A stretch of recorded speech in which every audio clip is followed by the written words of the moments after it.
Hello बच्चों, चलिए प्रश्न पढ़ते हैं। प्रश्न दिया है, रात भर गर्म वातावरण में रखी गई लोई यानी कि सना हुआ आटा जो होता है किसके कारण नर्म व स्पंजी हो जाता है।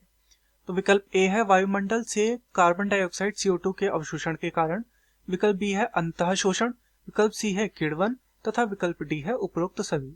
तो इस प्रश्न में हमसे एक स्थिति दी गई है तथा उसका हमसे कारण पूछा गया है कि ये जो आटा होता है, जो सना हुआ आटा होता है, वो नर्म एवं स्पंजी क्यों हो जाता है जब हम उसे रात भर गर्म वातावरण में रखते हैं। तो इस प्रश्न की जो मुख्य अवधारणा है वह कारण बताने के विषय में है।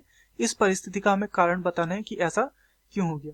तो यह जो होता है, इस प्रक्रिया में हुआ क्या है कि रात भर जब हमने आटा रखा तो जो जीवाणु या फिर जो कवक होते हैं, तो वो क्या करते हैं, वो जो आटे में उपस्थित शर्करा होती है उसका क्या कर लेते हैं, उसका विघटन करते हैं। विघटन, शर्करा का क्या होता है, विघटन होता है।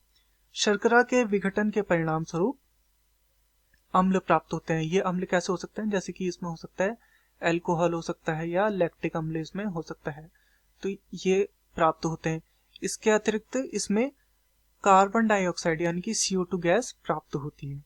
तो ये जो पूरी प्रक्रिया है, इस प्रक्रिया को कहा जाता है किण्वन। तो ये किण्वन प्रक्रिया है जिसके कारण से ये क्या हो गया, आटा नर्म एवं स्पंजी हो गया। तो चलिए अब विकल्पों को देखते हैं। विकल्प ए है वायुमंडल से CO2 के अवशोषण के कारण। तो नहीं, वायुमंडल से CO2 का अवशोषण आटे के द्वारा नहीं होगा, तो ये हमारा गलत हो जाएगा।